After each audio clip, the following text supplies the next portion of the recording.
Hello, everyone, and welcome to SmashBoxxTV's podcast number 11. I'm your host, Terry Miller, the Disc Golf Guy, and joined by Jonny V here in our SmashBoxxTV studios. Yeah. Don't be too loud. I think Kimmel is doing something. Kimmel or Fallon, one of those guys. They're just in a studio over. So don't be too loud. I told them just to keep it down for us. There you go. I've got this throat thing going on from being sick. Basically, I think what happened is this weekend I was at two different kids' birthday parties, bounce houses, and then a Packer party. And somewhere along the line I caught something. So I think my personal defense system just took note of what the Packers did and just gave up. And that was the end of that. So very disappointing, especially when I wasn't even in Wisconsin to be able to watch the ending of that game. But it's probably best that way. I mean, it was kind of depressing. So depressing. All right, well, we have some very exciting things going on. I know our amazing guest in both Dana Vici as well as three-time world champion Paul McBeth. They've all got some exciting news for us, and we're ready to get to it. So, what is on the agenda tonight that we will loosely follow? What are you saying? I'm just saying. We're going to start out with event updates from Dynamite. Then we'll go right into our interview with the world champ, Paul McBeth. After that, we're going to combine. We used to do news, do a couple things, then go to social media. But what I think we're going to do is we're going to combine the two. We overlap as it is anyway, so it's just a way to maybe trim things up a bit. We'll do some pro tips and then our weekly picks. Wow, that sounds pretty good. And at some point I'll go through puberty. Yeah, kind of nice. You've been waiting this long. I'm not sure it's when that's going to happen. All right, we do have a great group of people out there watching and taking it all in. Of course, we ask that you go out and share it with everyone. Yes, people do listen and download our podcast after the fact. However, if you're here and you're live, you're able to interact with us a little bit better. We had a few questions that came in earlier today of Paul, and we'll do everything we can to keep the interaction up as much as possible. So when Paul finally does come up, start throwing those questions up. Think of them now so we have, in case we run out of things to talk about. Make them really good ones. Sometimes people will say, well, what's your practice routine? Well, some of these things that Paul goes over and over and over, we love when we get to hear unique or original questions. Yeah, I don't want to hear what's your favorite course. I don't want to hear what's your favorite disc. Because we all know he's going to answer the McPro AVR or the Rock 3. The Mick lineup. Yeah, the Mick lineup. We know we'll settle that right now. That's what he's going to go with. So. Well, we do love that you guys are all in there. So let's hear it from you. So, are we going to go right to Dana, or what do we got going on? Oh, wouldn't.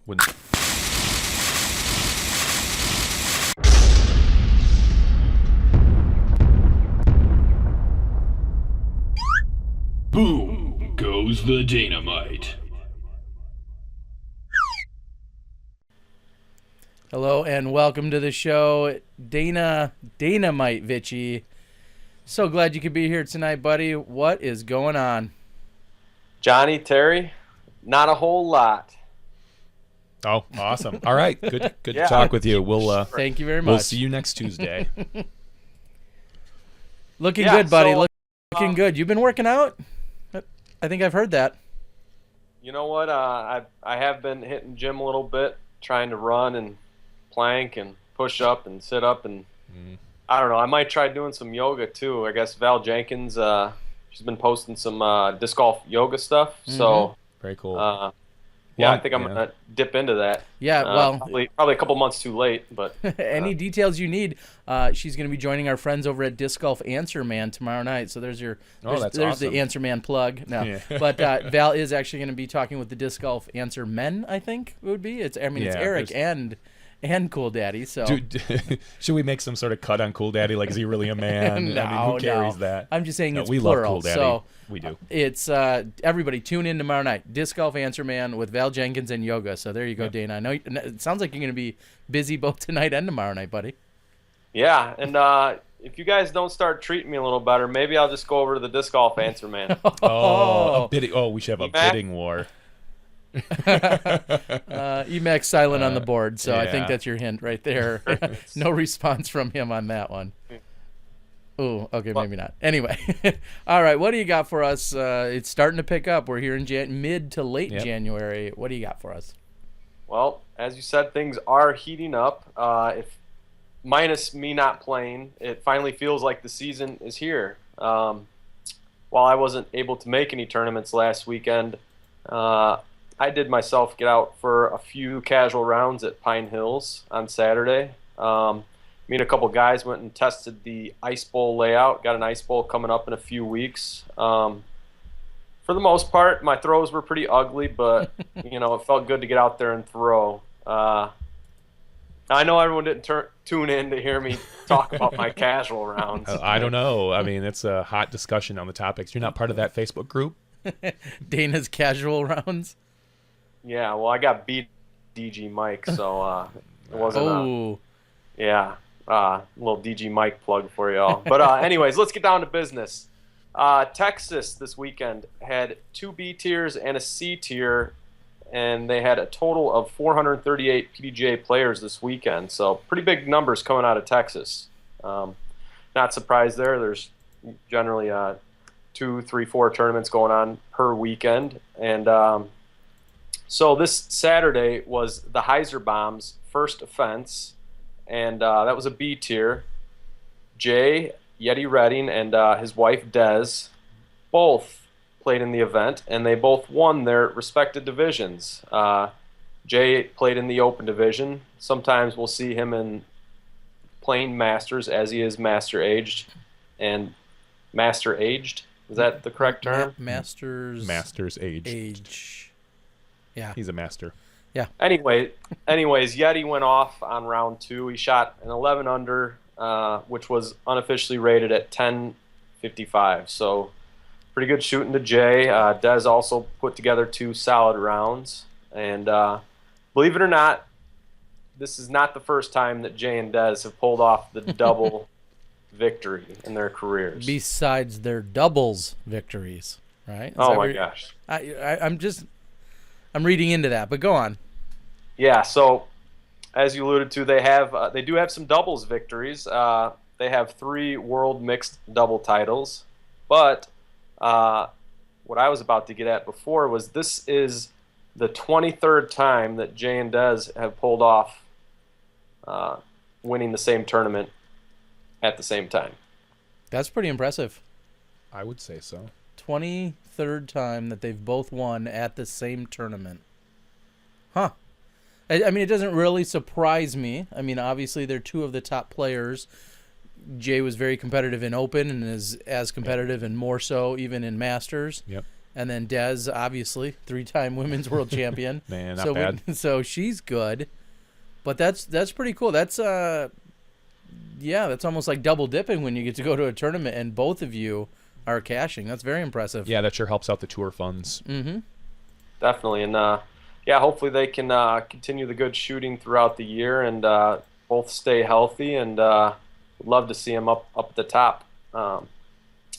So also on Saturday over in Arizona, we had Dave Felberg TDing and winning the Maricopa Meadow Open. So double dip, kind of like Jay and Dez.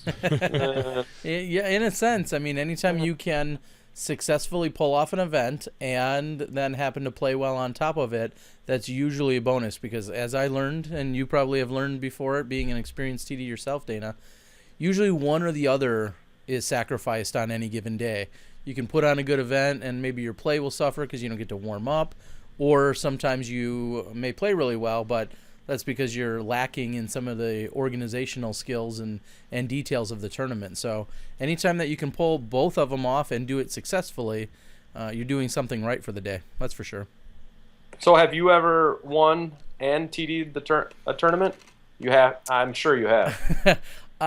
Me personally, a sanctioned one. Yes, I did that. I can think of, actually, I think there's been a few of them. Sure. I'd have to go back and check. Usually they're smaller events, but I know one of them was the Cold Turkey, where I just hosted the Cold Turkey 10. I think the Cold Turkey 3 or 4 held at Brown Deer Park, one of the toughest courses in Wisconsin. I did win that one. I think I won it by 4 or 5 strokes. That was the year the boss came out, so whatever year that was, because I remember I was one of the first in the country to have custom stamp bosses. But that event, and then there's been a few other sanctioned one or two other sanctioned ones, and then I know there's been probably a dozen or so unsanctioned tournaments. And what I don't think is fair, and Dana, you can chime in. I don't think it's fair. I don't think it's fair that you're the only one in the division.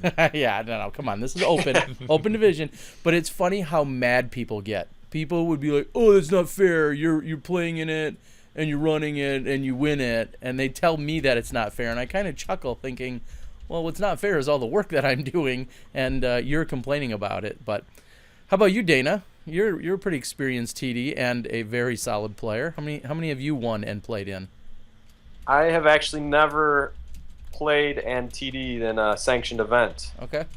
I generally like to focus on the event and try to put on the smoothest, best show that I can. And I couldn't imagine trying to do that and play some good disc golf. But yeah, so I'm normally just sitting on the sidelines when I'm TDing, which I'm fine with. Yeah, and just for the record out there, it's not something necessarily recommended that people do that, especially at a sanctioned event, which should be taken more seriously than most of the non-sanctioned events. And I know that the PDGA is really, they've always recommended that TDs don't do that, at least at the C tier or the B tier level. They're certainly lax. At the A tier and the NT level, you're not allowed to do it.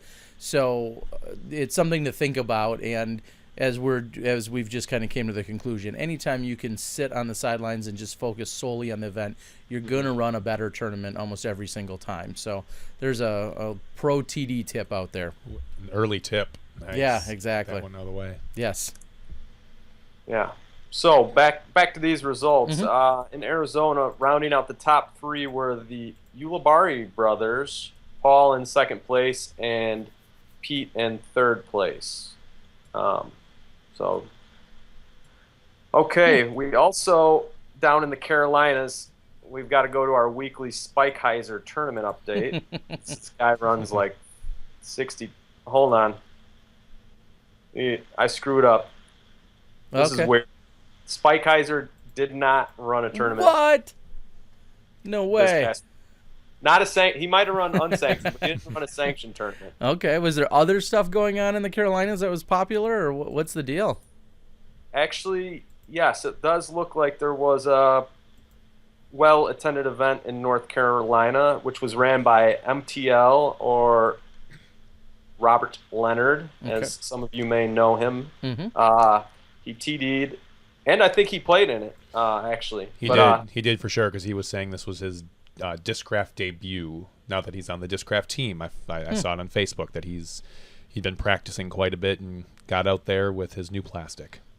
Okay. And how did things shake out for him? So yeah, the rally. I sound like I'm from the north. The Raleigh Winter Jam. We had last week's Big Hug recipient Nathan Tomlinson find himself in a playoff for first place against Philip Bartholomew.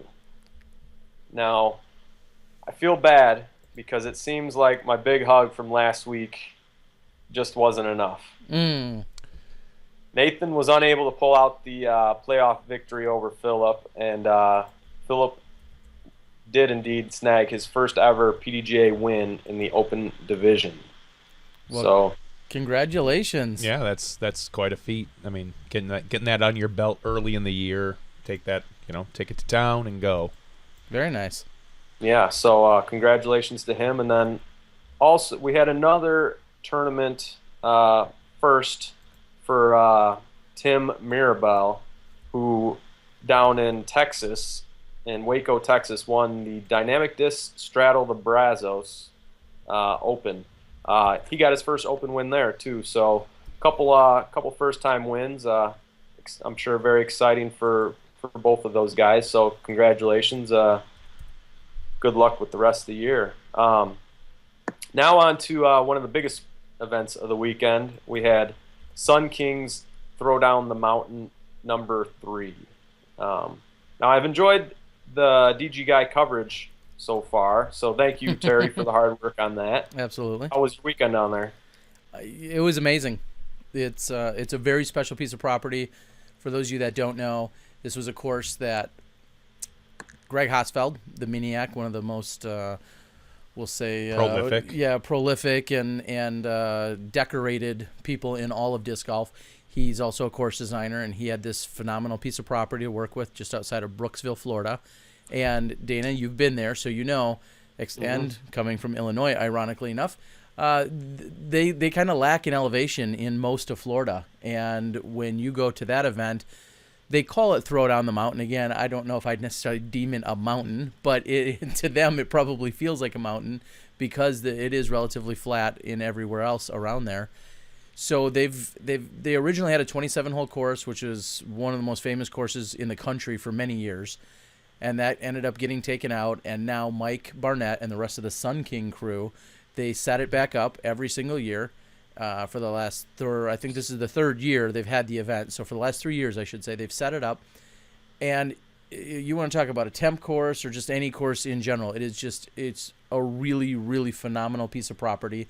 They set short and long tees, I think, on every single hole. They do compress it, we'll say, to an 18-hole layout, and then they run tee time starts throughout the entire weekend. And they had the amateur weekend 2 weeks ago, and then the pro weekend this weekend. And I just, if I was wearing a hat, I'd tip my hat to Mike Barnett and Sun King and Ryan and Josh. And just, they have so many different volunteers because they have to go out to this piece of property and manicure it just so that they can get the baskets back into the right spots and have good clean lines on most of the holes, well, all the holes, but they have to do some trimming and other things out there. And it's just a monumental effort. It really is. And people have to wear wristbands. I was just thinking, I still have mine on. They got to wear a wristband, and you sign off on a waiver, and all these other things, all these special case scenarios. And it cost a lot of money to rent this piece of property for the 2 or 3 weeks.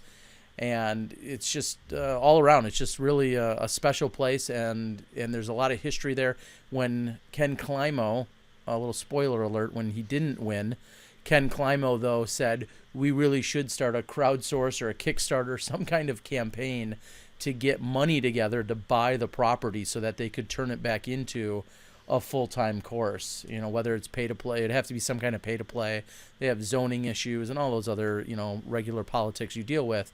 But Ken Climo had said, he's got as he was leaving, he said, I've got the first grand to put down. And wow. So we just have to round up like 99 other people or so.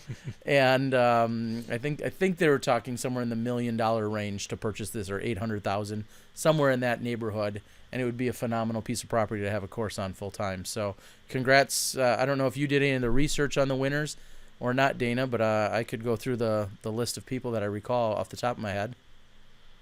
Why don't you take a breather and let me go for it. Take over and do my job here. Okay, sorry. You got to earn your pay. Yeah, honestly, let's. Yeah, so we had a 69-person pro field, and we had a repeat winner there. Jonny McRae successfully defended his title. In second place, 4 throws behind, was Ken Climo and Charlie Goodpasture. Mm-hmm. So Jonny starting out the season pretty good there with another nice victory. So good work, Jonny. In the women's division, Paige Pierce cruised to a 6-throw victory. Good shooting, Paige. I wonder was this the first time she picked up a disc all year? Come down to Florida? Yeah, didn't sound like she was interested in practicing or throwing too much when you guys talked to her a few weeks ago. No, not really. I mean, being up in Minnesota, being up in the Minnesota weather, and then having a wedding and everything else she had going on, she hadn't been playing too much. One nifty note that you may have not noticed, she shot the same score as Jonny McRae the first round. She played the exact same tees to the exact same pins and shot a 57, which was 4 under par for that course of par 61. And it was rated a 10-16, I believe, a 10-16 unofficially. And if you were watching my blog, there were actually 2 or 3 putts that were very makeable that she had missed. And I put them in a new special segment. But, yeah, so even with a few missteps out there and a few missed opportunities, she still opened the tournament with a 10-16 rated first round. And tied Jonny McRae on the first round and beat. Would you say there were 69 pros? I think she beat about 64 of them in that first round. So certainly some solid play by Paige Pierce to just knocking kick the rust off. Just knocking the rust off. She's just getting into the swing of things here with her first tournament. So very impressive by Paige Pierce. Haasfeld won in Grandmasters, which is maybe not too much of a surprise. He knows the course better than anyone. And who else did we see out there in the rest of the divisions? Looks like... And Matt Peckham. Sorry, I'm going to cut you off. Matt Peckham won in Masters, right? I hope, right? I think. Yeah, he won big time. He won by 14 throws, so... I think he would have done... he would have been top 3 or 4 or so in the Open division, so he's really got that place dialed in. Okay, there you go. So he's got that place dialed in. Is that his third win in 3 tries there?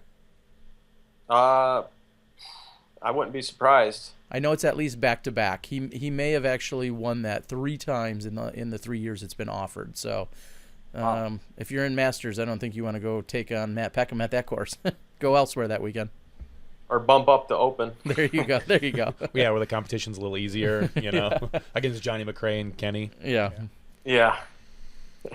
Well, I feel like I could talk for another 15 minutes about tournaments over the weekend, but I will spare everybody and finish up here and move on to our big hug for the week. It is going to be Elaine King.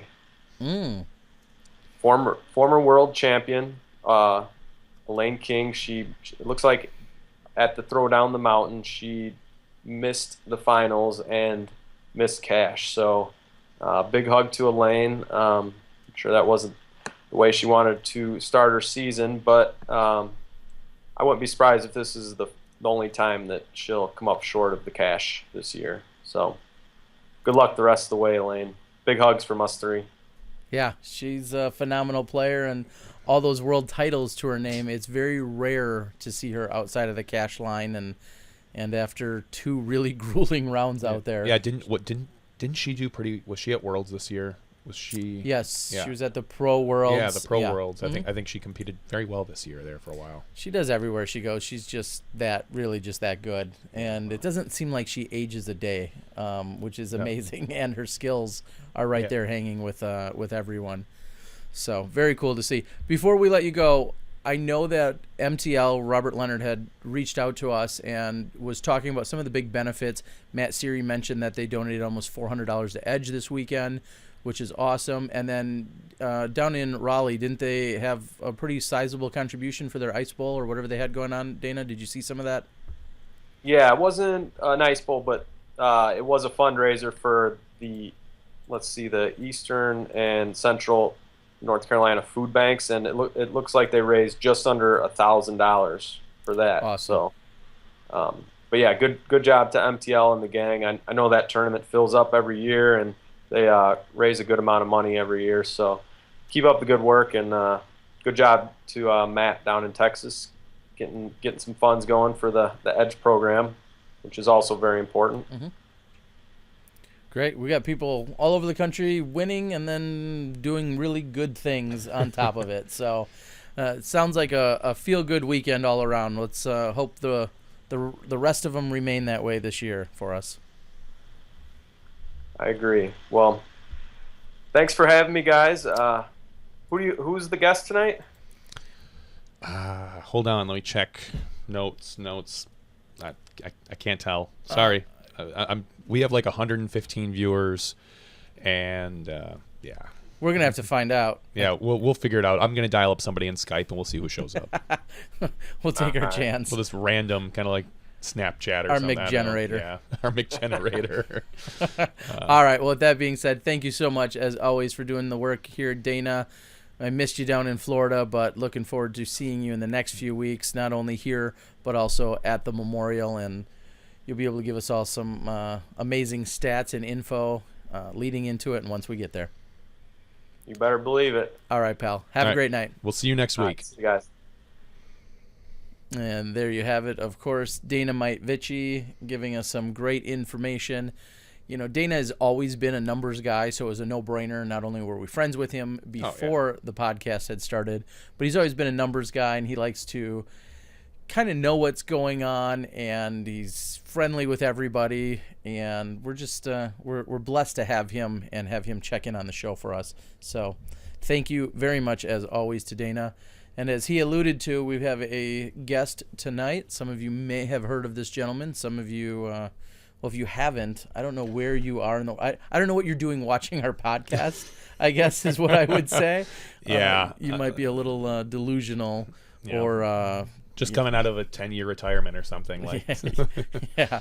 So we will be calling him up in a few minutes. Is there anything that we go over before we have him join us? No, usually we used to do the news and stuff, but I think now we're going to kind of push that after. We're going to get to Paul as soon as we can here. I'm going to dial him up. But what I do recall is MTL had said that they had just under $1,000 and donated, and each dollar bought 5 meals. So they had almost 5,000 meals. Wow.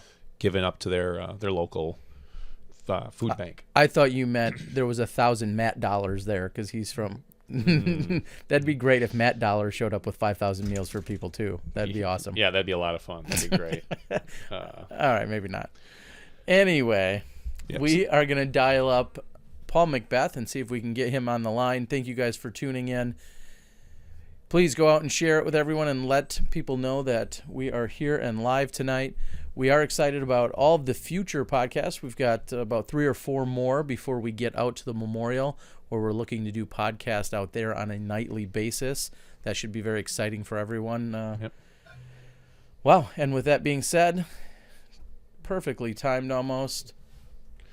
We have the one, the only, Paul McBeth. All right. Welcome, everyone. Paul, welcome to the show. Jonny, Terry here. Let's get to it. What's going on there, buddy? Just hanging out, getting ready for Australia tomorrow, which should be fun. Yeah, you fly out tomorrow. How long of a flight is that going to be for you? I didn't really look into it because I didn't want to. Sometimes ignorance is bliss, they say. What does one do to prepare? I mean, you've traveled internationally now a number of times to play some big events over there. Go ahead, open here tonight with a pro travel tip when you're going to be traveling across the country. Across the globe.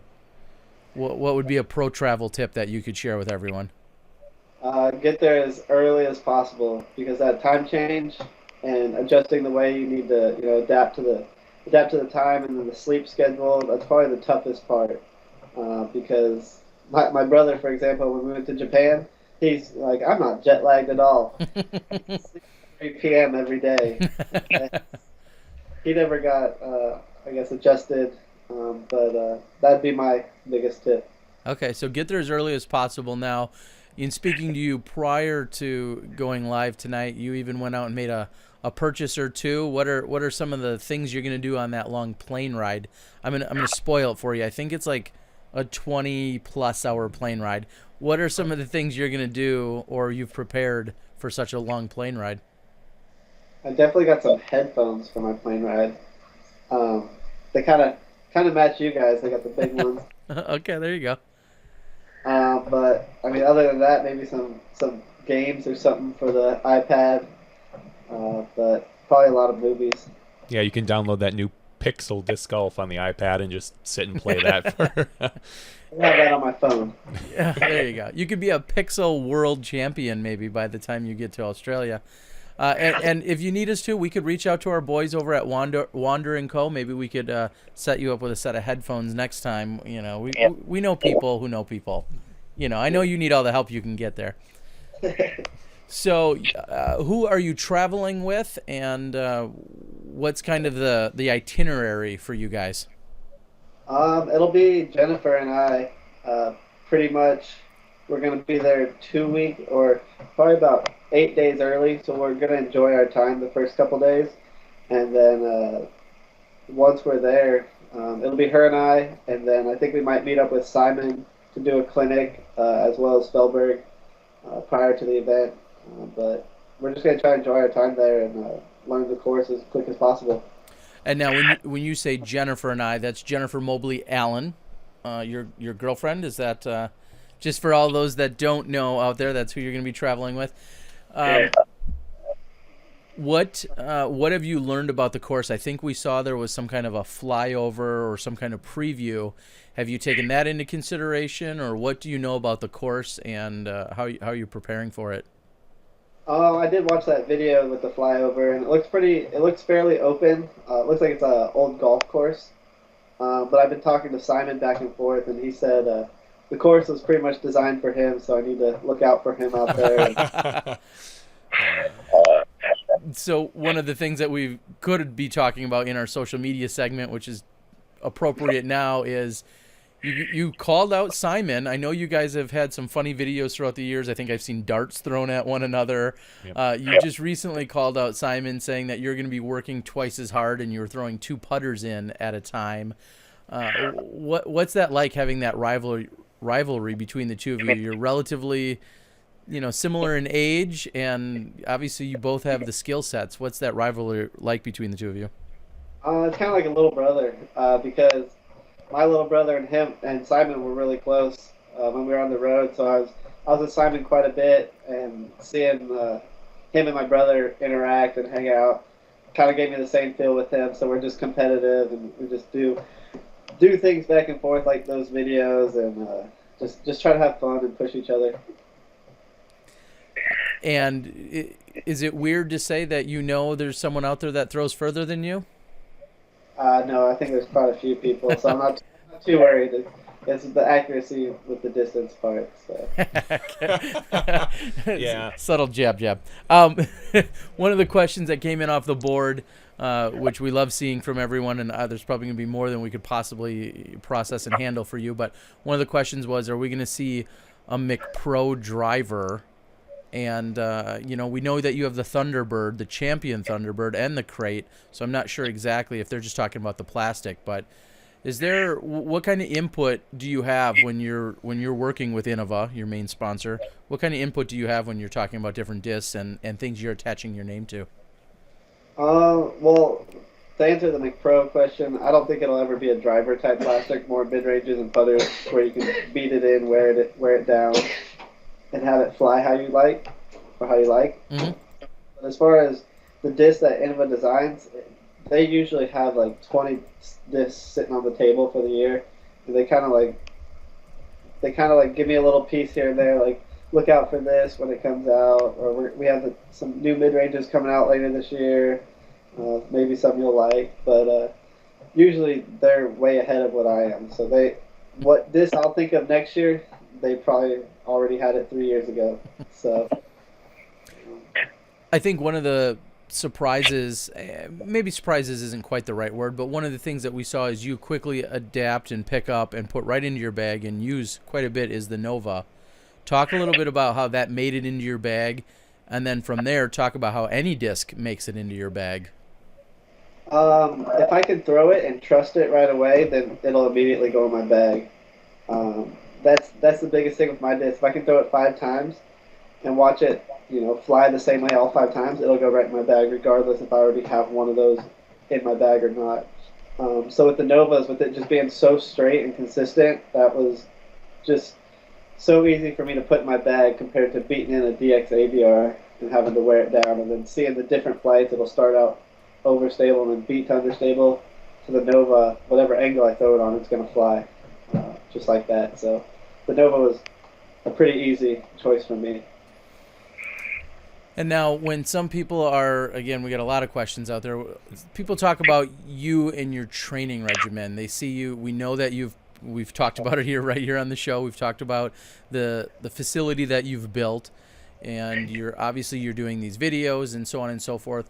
What does it mean for you when you're out there doing your physical training that's maybe not just throwing a disc or throwing putts?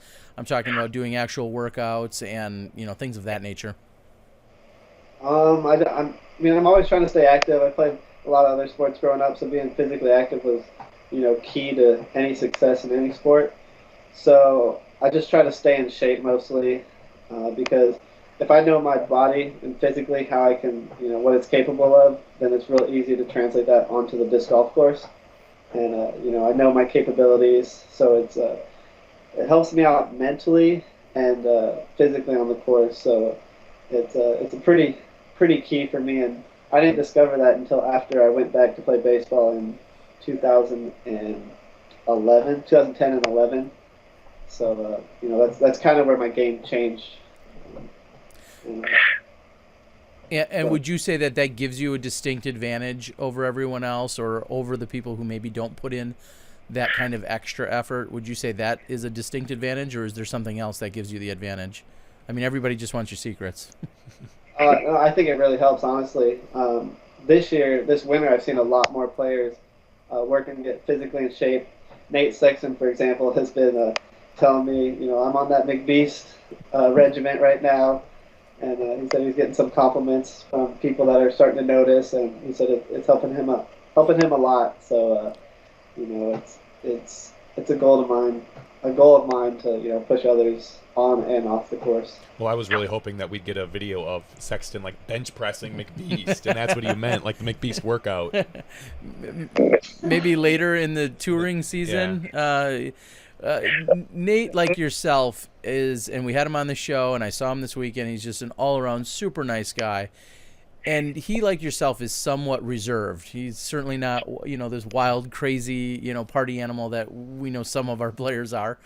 And how do you feel like the two of you partnering up to travel around the country? How do you feel like that's going to go for you guys this year, with knowing that you're already somewhat aligned in that way? I think it'll be fun. Nate's I'm actually surprised he didn't say this. He's the first pro disc golfer that I ever met outside of Huntington Beach. I met him at Am Worlds in 2005 in Flagstaff. So when he was on here, I was surprised he didn't mention that, because he likes to say it every time we see each other. And Flagstaff ended up being the local boy winner, correct? I don't know. I was in juniors. Oh. Yeah, so I don't know what the advanced. I believe it was Paul Ulibarri. I'd have to check the tapes. That was 2006. Oh, in Tulsa? Did he win in Tulsa? I think it might have been Matt Hall or something like that. Okay. Yeah. I remember I was there in a PDGA Marshall capacity, and the next morning somebody said, "I heard you were having a good time out last night," and one of the PDGA executives had said that. And I'm gonna call him out on this, but Sexton says he could at least put you up one or two times. He could do at least one or two McBeast reps. So now, and we won't rehash everything that Nate had said, but you guys are really on a different type of tour. Normally people save up a whole bunch of money, cram into the most practical vehicle that they can, and then travel around and play a tournament every single weekend, until they're winning them or until they run out of money, one of the two. You guys have a different approach this year. How did that kind of come about? I mean, Nate talked about it, but for you, how did that all come about? I honestly think it was Red Bull. When I met with them at Worlds in Portland, they kind of said, if you want to be sponsored by us or a major company, you kind of got to have a 5-year plan. And they mentioned that they are associated with 90 colleges and universities around the U.S. So they have a lot of representatives at those schools. So I felt like it was a good way to connect the collegiate sport of disc golf as well as the corporate side of other sponsors. So I kind of got the idea, tossed it to Innova. They liked it, and then Nate was talking about wanting to go on tour as well, and him being in South Carolina or North Carolina, one of the Carolinas, by the Innova headquarters. He talked to Jonathan Poole, and we kind of worked it out, and Innova's on board for it, and it should be fun. It's different for me teaching clinics and demonstrations because I'm not really a teacher, but it'll definitely teach me as well as others. What do they say? To teach is to learn twice. So You may pick up a few things and learn a few things yourself as you're, presenting it to all these different people. It's definitely not what we've seen in terms of a normal tour, though. So I think we're going to be excited. I'll be checking in with you at lots of different points throughout the entire year, kind of getting updates on it. It seems like it's going to be really interesting. What are, I guess I was going to go back to Australia. Obviously, it's on the, it's exactly what you're going to be doing. What do you feel about the international scene? And let me preface that by saying I spoke with Renita out of Italy today, and she was talking about more international disc golf tournaments. Obviously, you have UC and so many others working on them. How do you feel about the international scene, and what does it mean to the overall growth of our sport? I think it's huge. I enjoy it. Like when I go to Europe, it's a lot different than playing in the U.S. because when it was introduced in Europe, it was strictly introduced as a professional sport. So every player there is, as professional as can be. And same with Japan. That was a great experience. But I think it's big because the international players, like Simon, for example, coming here to the U.S., he was a big crowd favorite, and he's representing Germany. The whole country of Germany, has his back. So it's really awesome to see that, and I'm curious to see what Australia is like and how their disc golf scene is. Now, are you surprised that there's only 20? Last time I looked, I believe it was 27 open competitors. Are you kind of surprised by that? Do you think some of the cost associated with going over there is what hindered more people from going? Yeah, I could definitely see the cost being a big factor. And then I saw some people were mentioning that 6 months isn't enough to plan for a trip to Australia. But 27 players, if it's disc golf is pretty new in Australia. I'm not sure how old it is, but it's probably hard for them to have a lot of professionals if it's fairly new, the professional scene there. So 27 is kind of low, but it's still going to be some tough competition. So naturally, you're going to be hitting up all the national tours, all the major events, but in the grand scheme of things, there's going to be less tournaments played overall. You're probably going to play less tournaments this year than in the last 5 years. Yes. Yeah, I guess I was just going to say, elaborate on that a little bit for us. Was that tougher for Nate, seeing as this is his first real touring year? Was he more eager to hit more events, or was he just kind of, just more follow with what your plans were, so to speak? He mentioned that some tournaments at the beginning of the year he has more tournaments than I do, and then towards the end of the year he's got more tournaments than I do. I think I have 25 on my schedule, which is the same amount I played last year. Okay. Which is still cutting down at least 7 or 10 events a year. But it's different because I'm taking the breaks in between the majors. So I think like before USDGC I took 3 weeks off or 2 weeks off, which is I never used to do. So that could be 2 or 3 events right there. So I'm not taking as many breaks as it looks. It's just right before the majors. But for Nate, he's still going to play at least 30 events. But after I think USDGC or Worlds, we're kind of going to separate. So that's where he'll get more events. And one question we love to ask our pros, and we have people like Matt Seary on the board, and I know here in Wisconsin we have Nick Lelm and Jim Van Lannen, and so many of and there's great TDs literally all over the country. So a question we love to ask is, what does it take to entice you to a tournament? Is it strictly schedule that it fits, or what kinds of things does it take to have you say, I think I want to check out that tournament this year? Scheduling's a big one. It has to kind of be on an open week where I don't have an event planned already, and then it's got to be, I guess distance-wise, it's got to be. I got to be able to make it there. Like California has a few A tiers, like in Southern California, but it's always when I'm on the East Coast, so I can't make it there.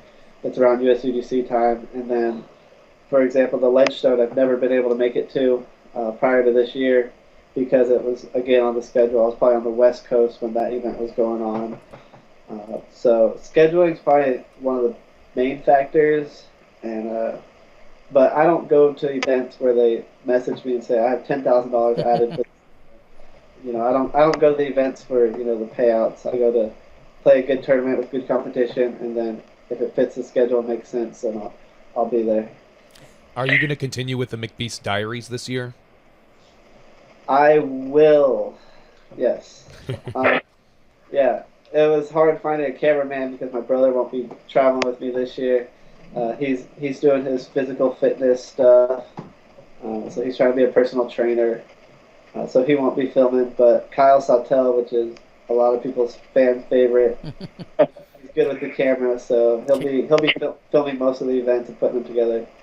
As they say, he's K Money, right? K Money, Koala Bear, whatever you want to call him.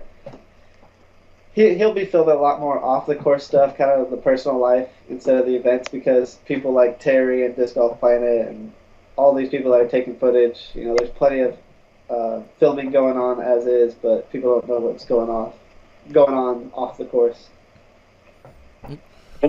We'll take another question from the board. There's a lot of talk of you and your putters, how long you keep them. Is it true you get rid of them every about 2 events or so, or? It depends.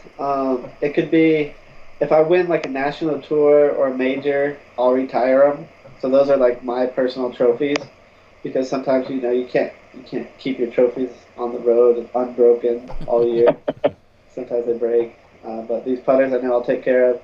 And then usually, like the video I put together, those 50 putters, I've never used them on the course, just practice. So it's just random. If I like the color, I'll put it in my bag. If I like the way it feels, it'll go in my bag. But it'll always be 2 of the same color putters. I think I have blue in my bag right now. It could be orange, I don't know. So, and you kind of speak to something we talked about. I think it was a pro tip from a few weeks ago when I saw you in Texas. We talked about how you could replace almost anything in your bag. You could walk into probably any pro shop in the country that's currently stocking in of a product, and you'd feel comfortable picking something off the shelf and just going out and throwing it. I mean, you'd want to double check it flies exactly how you want, but you're not really tied to a specific disc or a specific component of it. You like the idea that you have an average replacement price of like $13.88 in your bag. Talk a little bit about how your bag gets assembled in that way and what those discs mean to you. First off, I gotta trust the disc. So I'll find the molds that I like the Thunderbird, Destroyer, T-Bird, Rock 3s, and ABRs. Those are just the main ones. But I usually have multiples of those, so if I do lose one, I can replace it easier because they're all stock. I just got some Thunderbirds the other day, pretty late compared to most people. They ordered them early. I just threw some the other day, and they flew just like the Protos, so I switched it with the color that I liked. I put a blue one instead of a red one or orange one or something like that. So it's really just the trust of the disc. That's the key. The trust of the mold, sorry, I should say. Trust of the mold of the disc. And then I pick it, if I like a color more than another one. And then, that's pretty much all it takes to be in my bag. And also with the stock disc, the easiest part is it's easier to stay consistent throughout the year because, if I do lose one, I can replace it immediately. I don't have to beat one in or, go find the same, Avery Jenkins. Pre-flight, pre-numbered, swirly, SDS, blah, blah, blah. Pearly, all those. Yeah, all those other qualifiers. 2 of my favorite questions that we've just seen on the board. First, I have to ask, Kevin McCoy says, what is your tornado safety plan? We need to know that. At the current place where I would go. The kid's bedroom. Okay. And then another really good question, and I know how competitive you are. Who's going to beat you this year? Probably a few people. Okay. Hopefully nobody, but, it really depends on how I prepare for an event. I can't really personally say who's going to beat me. I don't know. Sure. It depends on how I'm prepared or how I'm playing and how much work I put in, depending on how many people will beat me, I guess. But there's no one in mind. Okay. Are you still, another question from the board, are you still making tweaks to your form, whether it's putting or driving? Do you still kind of look at that, or are you set in stone now and just more so going for repetition and muscle memory? Repetition and muscle memory is big. I like to. I never end my practice sessions on a miss. That's something for me. So I always can go into the next day, with confidence. But I guess I watched Paul Uliberry's SmashBox event or stream on here, and he said he changes his form a lot. And I talked to him right after, and just mentally to prepare myself, I don't say the words like change because I'm not really changing it. Like you said, I'm tweaking it, or my game's evolving. I like to use different words instead of change because that just sounds so major. So it's kind of like a little mental tip that I do myself, and I like to say that my game's evolving, and I'm always working to make it better. And so I guess when I do practice, I try to get better, and not really change anything, but work on it. I think, and you hit on something that I remember probably from almost 20 years ago. It was an interview with Ken Climo, and he had talked about before he goes out and goes to the first tee, for instance, on the day, he was always ending his practice, his warm-up practicing with a made putt. You don't want to walk away from the putting basket and then walk to the first tee after you just got done missing an 8-footer, a 15-footer, or any distance. And that was something that he talked about, is kind of just leaving on that positive note. So it's funny that you say pretty much the exact same thing. And for that reason, too, when I'm practicing a putting before going out and playing in a tournament, I practice everything from like 15 and in. I want to build that confidence. You see a lot of people get out of the car and then just go out and start trying to bang out 40-footers, and they miss, 80% of them. And it's like, what kind of confidence do you have, as you're about to step up onto the tee? So there's indirectly, I'd say, another pro tip, stay positive. And that kind of segues perfectly. You don't necessarily listen to music on the course, I know, but when you do listen to music, whether it's at home or in practice or when it's a more casual, you're really conscientious of what you're listening to. Talk about how that impacts, your overall positivity.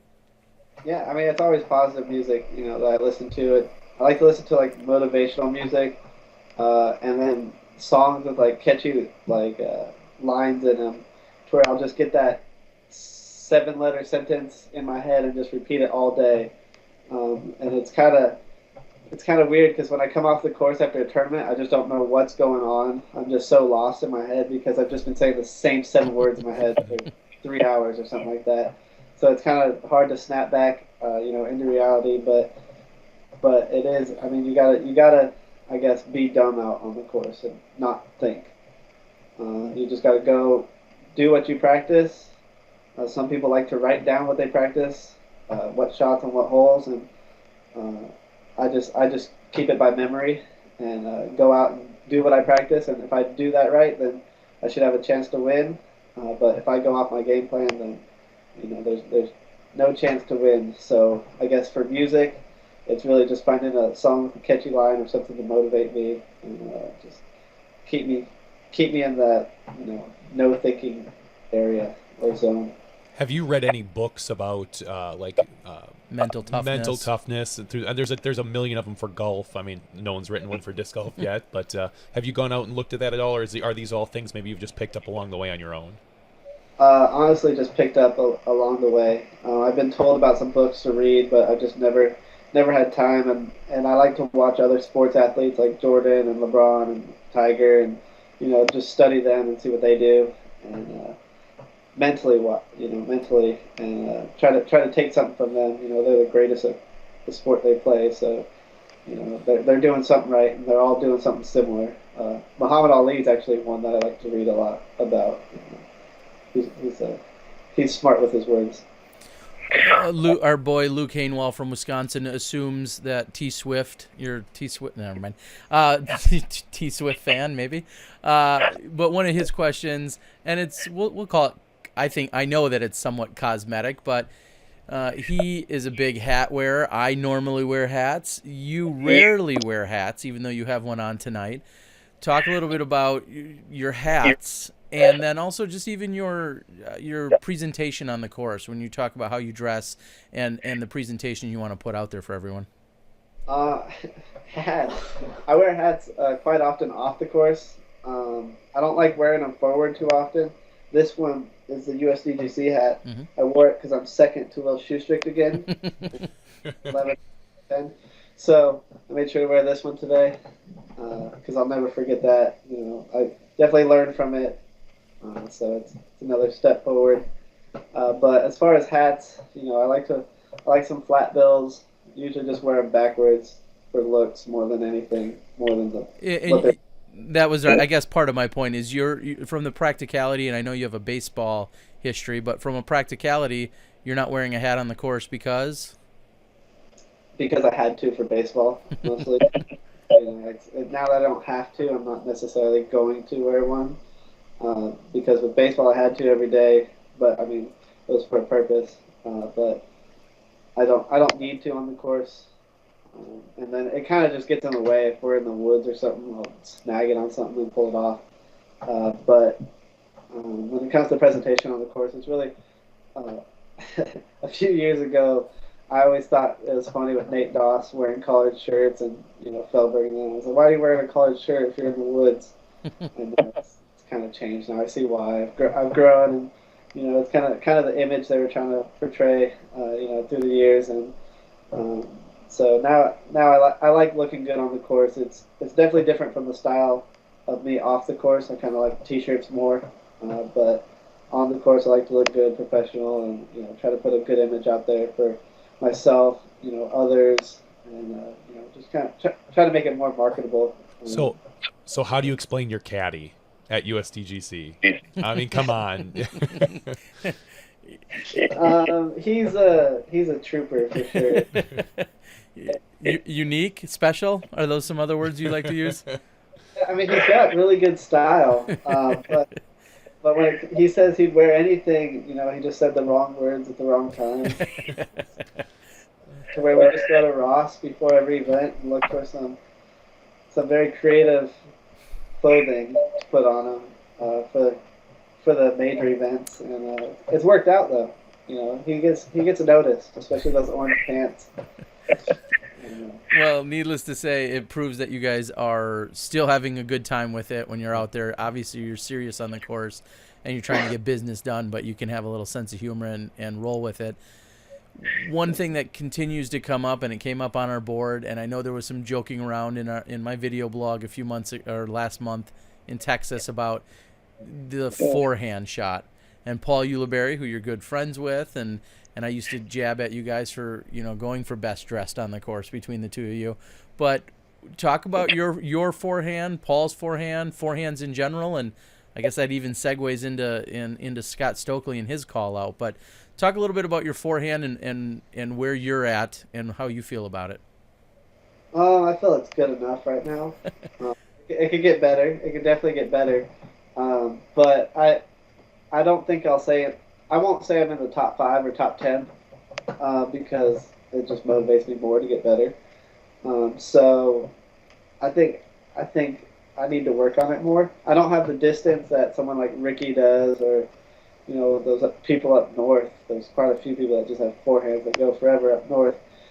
But like Germ's got probably the most technical forehand I've ever seen. Ricky's got the most powerful one I've seen, and then Yuli trusts his forehand a lot more than I think a lot of people. Yeah, I don't think I put myself on the same level as them, but Germ likes to say mine's underrated, so I'll take that. All right, so that leads right into Scott Stokeley, who has reemerged. We've talked about him a few times on the show. I think he and his girlfriend got their blue haircuts today, but he's coming hard and strong out against these players. He wants to compete with the best. I know that you and him have exchanged a few jovial comments back and forth on Facebook, having a good time with it. What's that like? Scott was before your time, I'll say. What's that like seeing someone like him reemerge and world distance holder and all these, and obviously one of the best players of all time from back in the day. What's that like seeing him reemerge and you and him, possibly squaring off sometime this year? I didn't hear much about him growing up. I heard, here and there that he had a really good. He was the first person to throw a forehand for distance. Mm-hmm. So that's pretty much all I heard when I first started, and up until he came back, that's really all I heard. And I got to play a practice with him down in Texas before the Twisted Flyer event, and I honestly wasn't too impressed with his sidearm or his backhand, but I know he's waiting for it just to, click back on and be, where he was 15 years ago or 10 years ago, however long his break was. So I know he's working at it, and it'll definitely come back, and I'll get to see, something close to what the old Scott Stokely was. Yeah, he was That's as close of a call out as you can get. Yeah. I mean, that's a polite it just wasn't there yet. Yeah, you're such a gentleman. That's admirable. You're such a gentleman. Well, he's got a disc that says 200.01 meters on it, and then I think he broke that record. So clearly a huge distance thrower, Final Four contender at the World Championships back in the day. Won countless, doubles titles, I think, with Kevin McCoy and others. So it'll be really interesting to see him. McCoy says Stokely's overrated. He hasn't lost him in 14 years. Yeah, there it is. So we'll see how that shakes out. What I think would be a good combo is to have your brother hop on tour with the Stokeley train, and I think your brother out there would have a really good time. I think it'd be I think their entertainment level would probably be more on the same page. He had the blue hair before Stokely, so. Very true. And your brother's didn't get engaged in like 7 days either, so not yet. Not yet. So. Years. All right, Paul. Any misconceptions? I love to throw this question out there. It is generic, but any misconceptions you need to clarify or talk about or think about? Sometimes people, even just today, somebody was talking about being a sponsored player and what that really means, and that doesn't mean all your entry fees and your hotels are covered all around the country. I mean, that was just one conversation I saw somewhere today. Anything out there in general that what would you say is the biggest misconception about being Paul McBeth, the three-time world champ? Probably people think I'm a multi-millionaire, I guess. Okay. I think I make a lot of money or something like that. But that's probably the one that comes to the top of my head. People think I get millions or something from Innova, or that my name doesn't bring as much value to Innova as it does. That's probably the biggest one. People say pros don't sell discs. That's probably the biggest misconception I see. And that's when you say, well, you're right, pros don't, but Mick pros do. Yeah, definitely do that. Okay. To get a response from Innova with the McPro AVRs to say that they sold more McPro AVRs than they ever imagined, that was, I guess, a huge success in my eyes, and it kind of changed how Innova viewed, players' names on discs and things like that. So it definitely helped with the Tour Series editions, to Innova's lineup, and it's fun to, I guess, see how the sport grows throughout the years. Well, and it wasn't, and I don't want to get too far off subject, but it wasn't really, we'll say, a secret that you were pursued by Prodigy, as Prodigy got started 2 years ago, and they were gathering up so many of our top players. You were pursued by them, and I know had conversations with them to some degree, and ultimately, clearly, your choice was to stick with Innova. How do you feel that shaped and molded how things have played out over the last couple of years? I think it's good how it is. If I went Prodigy with the rest of them, then I think it would have been pretty lopsided if I played as well as I did the last 2 years. So I'm kind of glad that I stayed. Well, I'm not kind of glad. I'm really glad I stayed with Innova and just pushed that contract to the side, or didn't really look at it as closely as the others. But it's kind of created a rivalry and a buzz in the sport that we haven't had, I guess, ever, because there hasn't been this many disc manufacturers competing you could see a Latitude player at the top, a Prodigy player, Discraft, Innova. So it used to just be Innova and Discraft. So to see that change and that buzz around the sport and seeing how entertaining it is, with these rivalries is pretty awesome to be a part of and also watch. Yeah, and you've been driving that bus, and I know it's very quick to see if it's not a Prodigy winner on top in the last couple of years, it's been you, and you've been kind of driving that rivalry all along. And of course, I think you guys have at least settled into your positions and that everyone's friendly with one another. It's not like a Innova player can't talk to a Prodigy player, any of this craziness. It's a competitive rivalry, but off the course and outside of the strokes on the course, you guys get along and you travel together and you interact with one another, and Innova and Discraft even marry, for crying out loud, with Nate and Val. So I guess anything can happen, right? Any parting shots? We're going to start wrapping up. Of course, there's thousands of questions still out there. Of course, we can't get to them all, but we'd like to give you an opportunity. Give us any parting shots. Give a couple plugs to your sponsors. Who do you have supporting you right now? Right now, well, I got to give a shout out to McCabe. He was the only person to ask for one, so I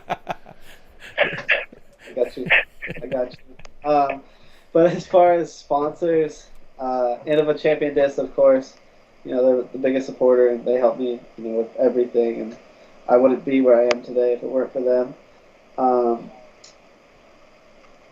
Grip Bags, for making the bags they do. I enjoy carrying them, and then we might see something new in the next few months, hopefully. So I'm excited about that. Supreme Flight, John Tompkins with his outfits. He might come out with some normal clothes this time. We hope not. Or not. And then some people that help me out. Red Bull definitely helps me out. Tomahawk Shades, they're my new glasses company sponsor. They finally got me up on the website, so it's cool to see that, and I'm excited to wear those throughout the year. And Cellucor, some nutrition products. I just got in contact with them, and they'll be helping myself and Nate on the road, as well as other people traveling with me. So that'll be fun. And that's pretty much it this year so far. Is there a category of sponsorship you're looking for, like a shoe sponsor or a hat sponsor or a watch sponsor? There's always Nike, Adidas, Puma. All of those are out. I would be more than happy to actually just get product from them to begin with. Baby steps is all I'm looking for. Gain that trust, which is I use that word a lot because it's huge with me. So to just get in contact with them and start that baby steps, getting them into the sport. That would be huge for anyone in the sport. If anyone could do it, it doesn't have to necessarily be me, but just anyone, if they could do that for the sport, it'd be huge. And I'm open to all of those. I'm not too picky on the clothes I wear. You gotta look good, but anybody can make that happen. All right. One last quick question. Actually, do you have like a lawyer that you have when these people come to you? Do you have someone not on retainer, maybe like an agent, like or an a lawyer? agent or anything like that? I know a lot of the guys here on the board think all these players should have them or do have them, but have you heard of anything like that, or do you think you're kind of on that bleeding edge? I've tried in the past, probably about 2 years ago, probably right before Prodigy came out. I had a friend, one of my cousin's best friends is a lawyer, and he's been an agent for some players, and he's like, yeah, I'll help you out. And, he did all his research, and they just don't know anything about the sport. They wanted me to get sponsored by Lightning Disc, get my own signature line, and they didn't know anything about the sport. So that's the biggest problem, is finding someone with knowledge about our companies, what we can actually bring to the table. All right. Well, that you have the support of all of us here at SmashBoxx. We enjoy watching you play. Hopefully we're going to be watching you play more often live this year. on our Smashbox broadcast, and anytime that's not happening, I'll probably be there video blogging and be all up in your business to see what you got going on. So thank you so much for taking all the time with us tonight. We know you got a big, long trip tomorrow. You and Jennifer, we wish you guys the best and safe travels, and hope that you have a really good time over there in Australia. Thank you. Appreciate it. All right. Well, have a good night then, Paul. All right. All right. And with that being said, again, our 3-time and current world champion, Paul McBeth, joining us tonight. Paul has traveled around the world and has been very successful in a lot of different places, and we wish him around the world. No. And I can't. No, anyway, so he has, and he's had a lot of great success, and really. Yeah. One of the things that I love so much about Paul and his successes is that I feel they're so earned. He, nothing's fallen in his lap. He's clearly a talented and athletic individual, but he goes out and he still grinds. He grinds really hard. Yeah, he works hard. He doesn't just make fun videos all day, challenging his buddies. That's just kind of some of them. Yeah, that's kind of some of the time. Something he can afford himself to do on the side, but. For him to go out and work really hard and take it so seriously. Yep. He treats disc golf like a job, and we're finding that our most successful players in our sport are doing that. They're not just going out on a Friday and learning the course and then playing all weekend and then, goofing around for 4 days until the next weekend. You'll see Paul there at least usually a week before every major, and probably at least a couple days for every NT if he can swing it. So, and he's out there, he's focused, he's mastering the course. He's out to beat the course. Everyone has said it. He's out to beat himself and the course. Yeah. He doesn't think about the other players. Yeah, he knows that if he's on and he's doing what he's capable of doing, he's going to be hard to stop. Yep. And it's great seeing the competition. Some of you were asking about, and not to steal Paul's thunder, but some of you were asking about, for instance, the playoff last year. I've had a few talks with him regarding the playoff between him and Ricky, and I, like you, had said that I thought hole 2 was amazing. Ricky throws a unbelievable forehand right next to the basket. Paul throws what was a T-bird about 30 deep of the basket, and I was literally you to me away from him when he had this putt that would have lost the world championships, and he just drains it. And it was amazing because he said that hole actually was way underrated or overrated, I should say, compared to the next hole. He went to hole 3. Sure. He had to throw a very challenging shot on his approach shot on hole 3. He's like, I was way more nervous about that shot than the putt on 2. So it's kind of inside the mind there. It was a little interesting to know that, just a 30-footer to lose the Worlds was no big deal to him. But one of my favorite videos from Worlds this year was, and I don't know who put it up there or whose video it was, but him draining a putt, and you can see in the background Will Shoestrick just going like, wow. Yeah, that was hole 2. As everybody took off to the next hole, it's one of the things that when you can impress your peers, it's amazing. Just the competition in those 10, 12 holes were something we may not ever see again. Yeah, it was certainly phenomenal, and I hope we do, and I hope we're covering it. But absolutely, step inside the Smash Box. We'd like to see some more of that sweet action next year. And speaking to that, when walking down hole 17 at the USDGC this year, I jokingly said to Paul, hey, why don't you bring some of this playoff action our way to Smashbox when we're covering events? He's like, sorry, we're just trying to keep it, I'm just trying to keep it interesting for everyone at home. So he's doing it for you. He's doing it for the fans. Yeah, thanks. Again, great guy to have around, and we're looking for some pretty big things from him over the next few years. I think he's going to come and do it. He's an up-and-comer. He's going to get it done. Maybe he got all kicked off. It was here in Milwaukee in 2007 That's Amateur true. Worlds that you ran and I helped out. Yeah, he was here and he took second place in a playoff. He took second place to local superstar Greg Schwartz. Just poning him, I think, as the kids say. Do you think Greg still holds that over his head at all? He better. I would if I were Greg. I'd be I'd rib him once in a while. I think I'm special because I just hosted the event, You're let not. alone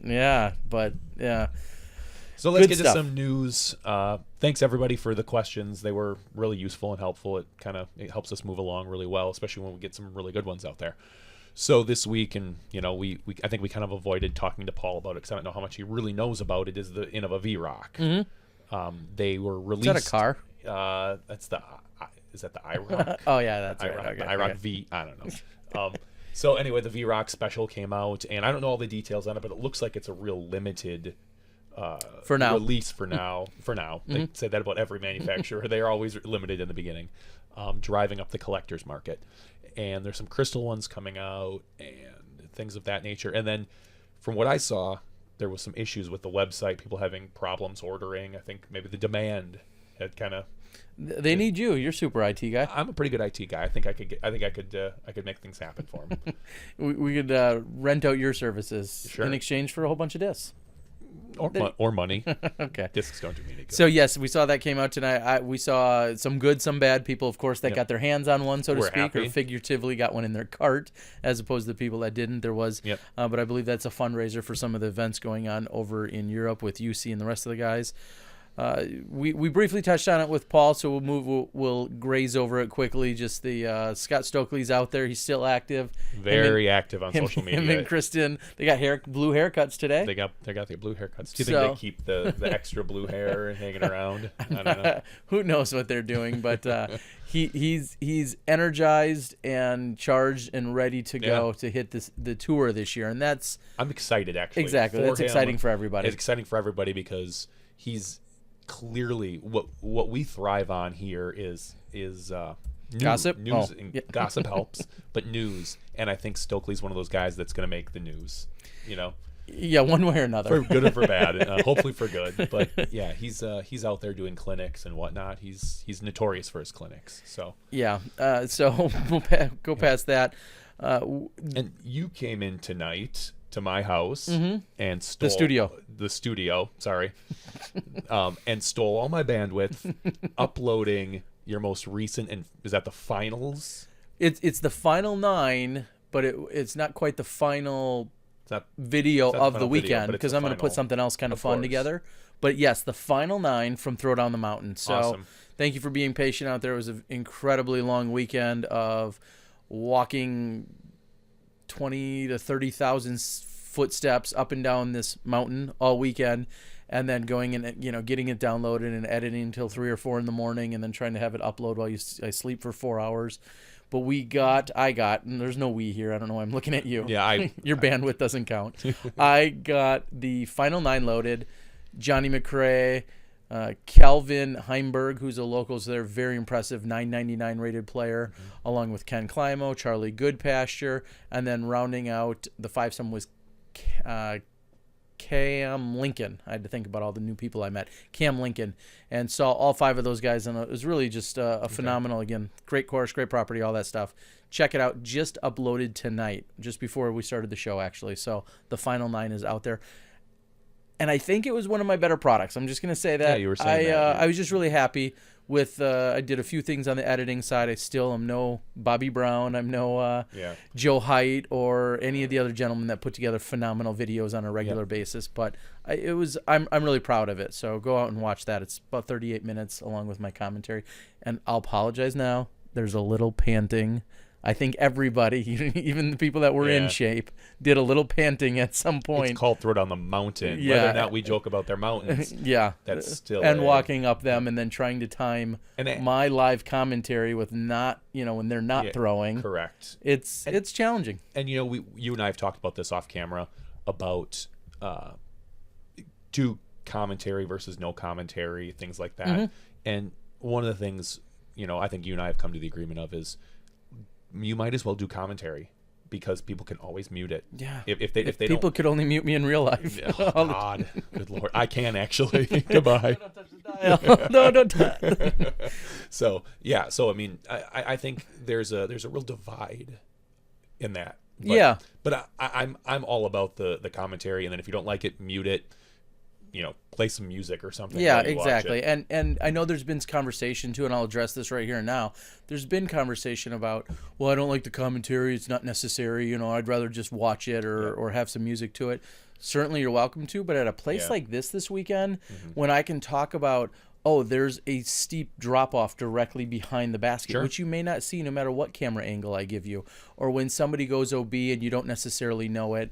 There were at least a dozen different times when I was editing this weekend, I thought, there's no good way to really depict this to somebody that's watching unless I were giving you that commentary. So if you don't like it, I'm not offended, certainly, but that is the reason and the logic, and it would be way too much work for me to get a video put together and assembled and out to you within 12 to 14 hours if I were to do the commentary, we'll say, in post-production while I'm editing. That just doesn't really work. So I make sure all the players in the field of play know that I'm doing it, and I'm always as respectful as I can be, and they know that if I'm in any way distracting them, that I will change up my my game plan for that day. But I usually don't have any problems with it. And just so we're clear, that can be found on the Disc Golf Guy YouTube page, not the Smashbox one, the Correct. Disc Golf Guy one. Correct. Perfect. Yep, the Disc Golf Guy. It is all out there. And then I'll put together some kind of a final highlight reel package thing with some of the great shots throughout the weekend from all the different rounds,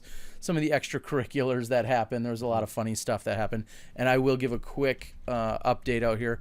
One gentleman, in fact, AJ Munez, I believe, had a fall on hole 16. He had slipped on some mud, fell on his back, and went to the hospital.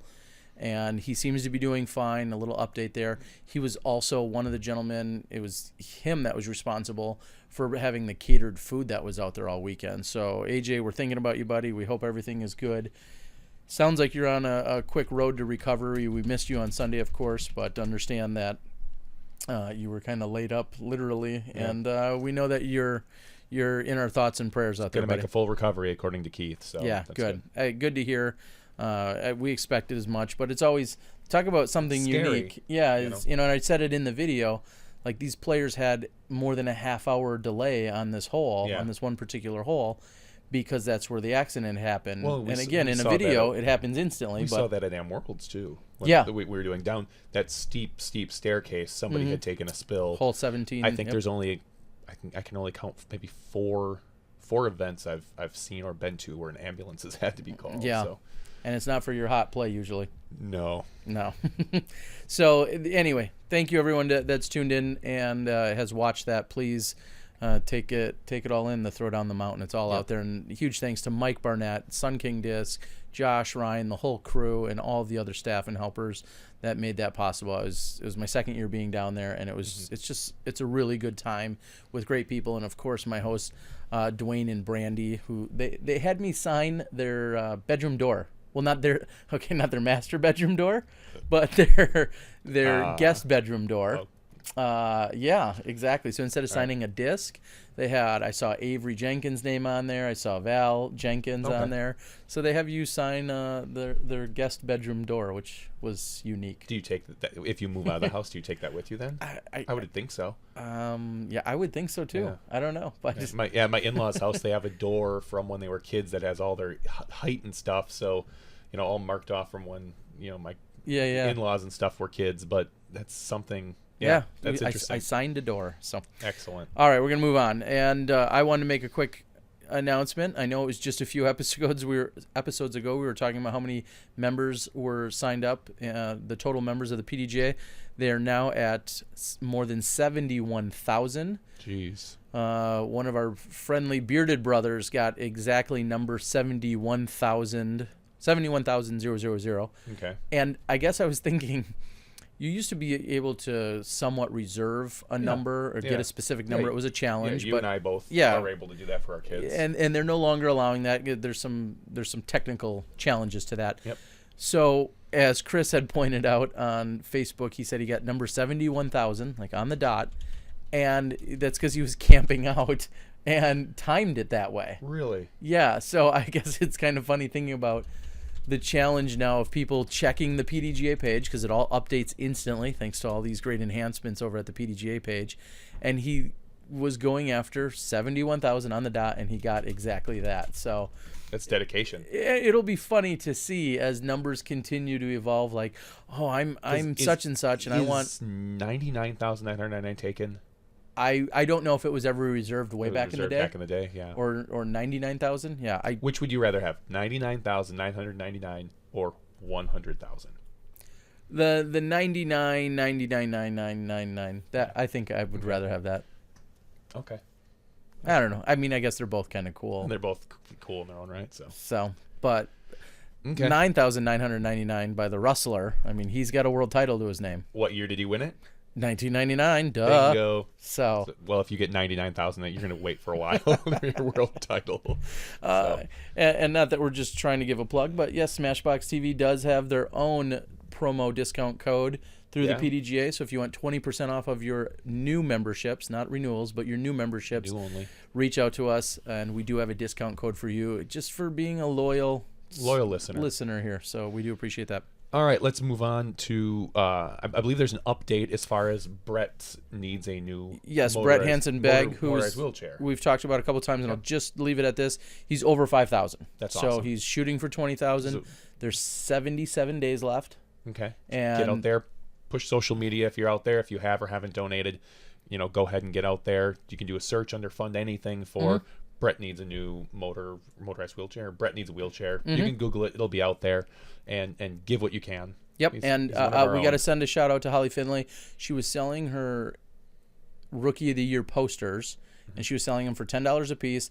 I believe she said she sold 31 or 34 of them, and then ultimately donated more than $400. Cool. So Good she took in over 300, and that's great. One way or another. And long story short, she donated over $400 to the cause. Yep. So of course, thank you to Holly, talking about using your star power to the best causes, and that's certainly one of them. So thank you to Holly.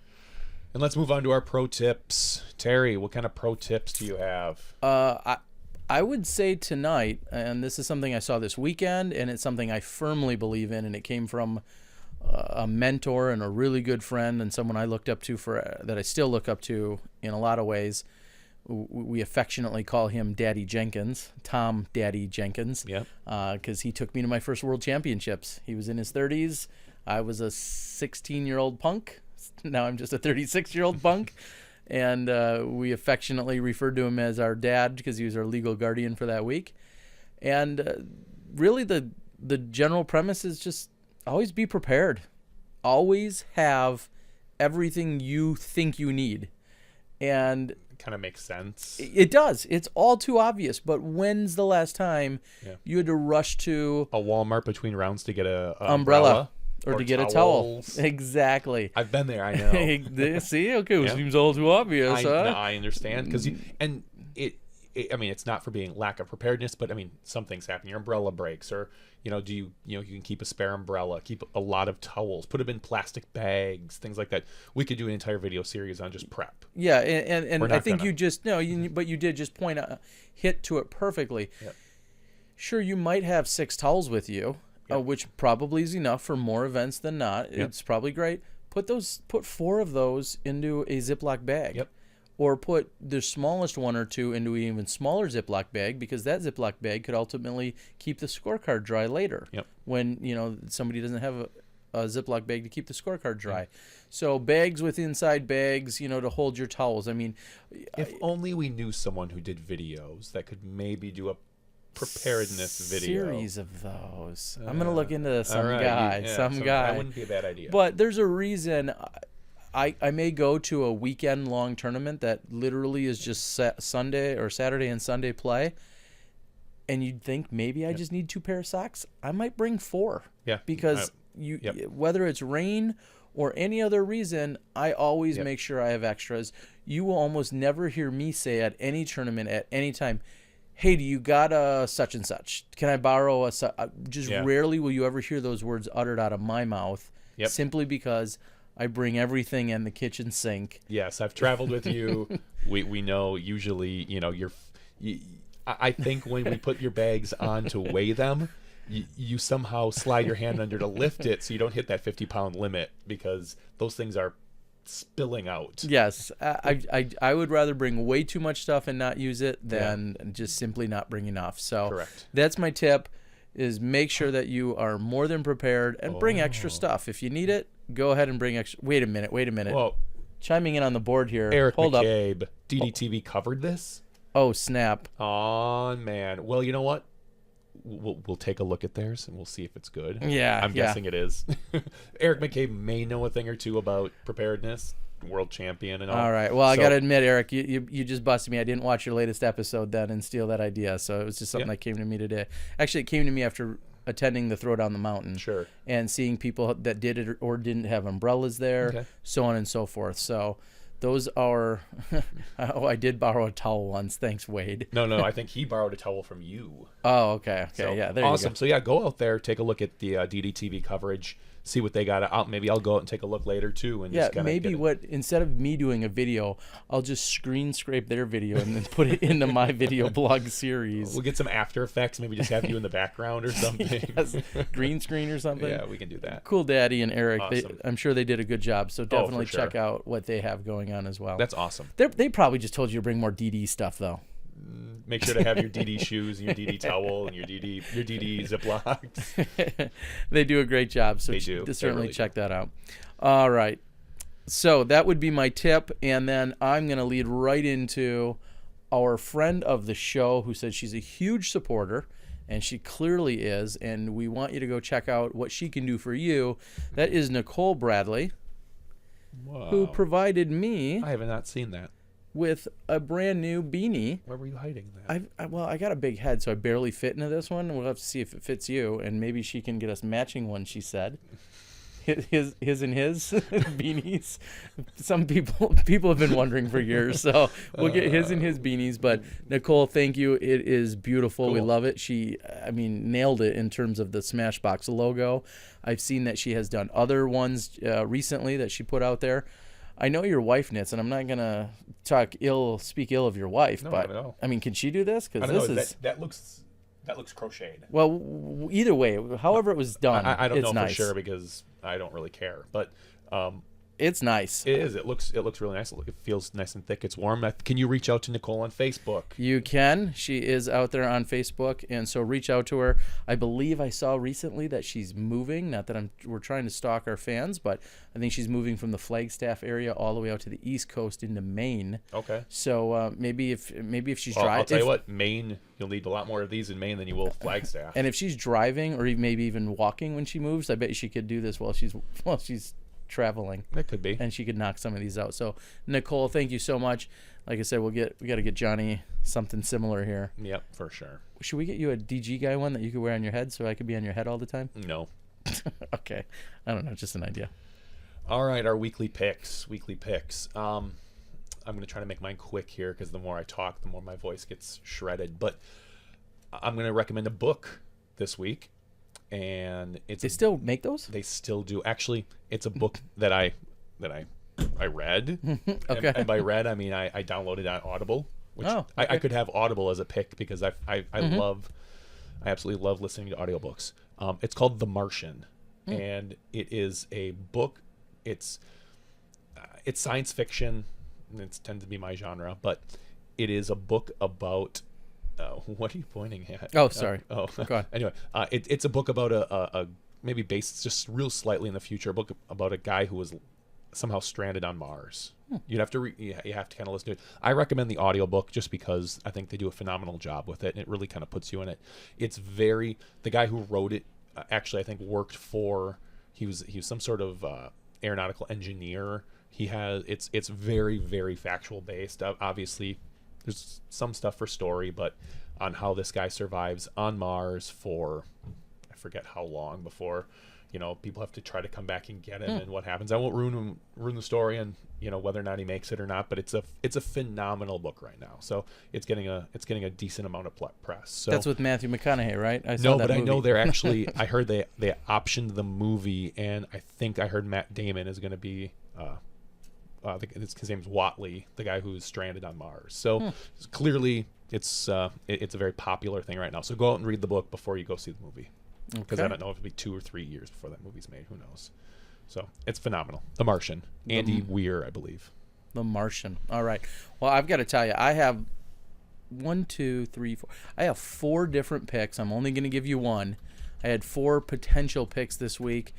And you say you like to go non-disc golf things, so I'm going to also step outside of disc golf, although there is clearly a tie to it.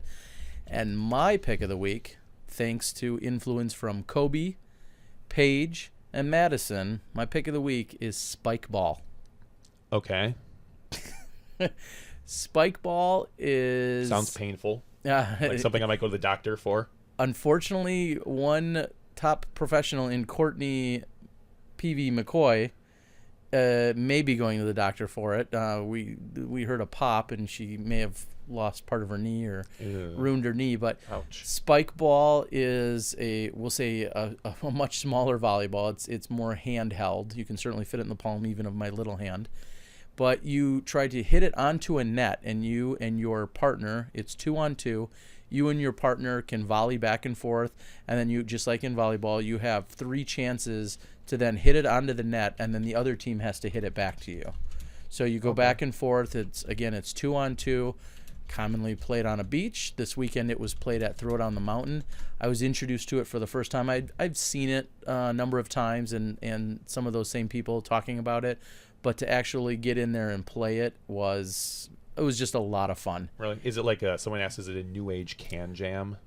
No, I mean Paige Pierce used the phrase, this is the new can jam. I only say that in terms of its trendiness. Trendiness, sure. But in terms of its skill sets and the challenge and whatnot, no, totally different. Okay. It's a ball versus a frisbee, object. It's really nothing like can jam. I mean, it's 2-on-2. It's just a beach game, we'll say. Yeah, exactly. And just obviously it can be played anywhere, and they're taking it more seriously, and it's out there, and you can play it. You can play it virtually anywhere. You do want a little bit of room to move around, but How soon until you're a distributor? hopefully sooner than later. I kind of assume that's So if you want to pick up your brand new spike ball set now, that may not be in my cards. I am pretty busy with things, but it was a lot of fun. Yeah. I'm not overly gifted in volleyball. I enjoy it, but I don't play it a lot. Yeah. This, again, very much influenced by it, but this can be picked up by anybody right away, and it's a really, really good time unless you tear your ACL or MCL, as one of our favorite females may have done. But aside from that, it's a really, really good time. Cool. So pick of the week is spike ball. Go check it out on YouTube. I know they're getting more and more popular. They've actually been around for like 4 years. I would have guessed more like 1 or 2, and it's been at least 4, I think Madison told me. So you should be able to go out and get it in a number of different places. So that is my pick of the week. Nice. And spike ball. Matthew Simpson here is talking about how great he loves Audible, always listening to a bunch of Star Wars books. Right now, the book I'm listening to, I believe, is called How Star Wars Conquered the Universe. And it's, maybe I'll save it for another pick, but it's basically the history of Star Wars and how even if you've never seen it, you know it, like whether or not you like it or not. Yeah, sure. I mean, have you seen them? Yeah. I've seen. I know you're not a big sci-fi person, so. No, but I've seen Star Wars. Yeah. So, yeah. I mean, it starts out on one chapter and how he went to some Navajo site where these people don't even have a movie theater. These guys have not lived outside. They still speak their native Navajo, which is all of like 500 people left in the world, and how they translated Star Wars for the first time, and it's pretty cool. So I'm like 3 chapters in right now. I'm looking forward to finishing it. Nice. Well, if you're not reading this weekend, there is a PDGA C tier I'm hosting up in New London, Wisconsin. Awesome. Which is actually just short of Green Bay by about 20 or 30 minutes. So up in New London, Wisconsin, I will be hosting a PDGA C tier and playing in it. It's a short and easy course. Which is my style. Super short, super easy. And I will be competing in it along with some of the other locals in that area. But Sure. Come on out if Cool. you're anywhere within our listening area, which is the world. Come on out, play in my PDGA C tier, the Snowblown Open 7 in New London, Wisconsin. I have a special gift for anyone that travels more than 5,000 miles to get there. I'll give a special gift to anyone that travels more than 500 miles. How's that? All right. Maybe we'll hook them up with a SmashBoxx hat. We'll nice. we'll order these in mass quantity from our pal Nicole. All right. I know we've went long. we talked earlier about trimming the podcast up and condensing it, but what our interview with Paul was just it was pretty thorough. So we kind of, I have no problem extending the podcast for that. So anyway, you can find us out there on iTunes, Stitcher, Pocket Casts, all your normal podcasting outlets, iTunes, YouTube, Facebook, blah blah blah, all those things that we always talk about. So one last question. Should we extend the YouTube version of the show?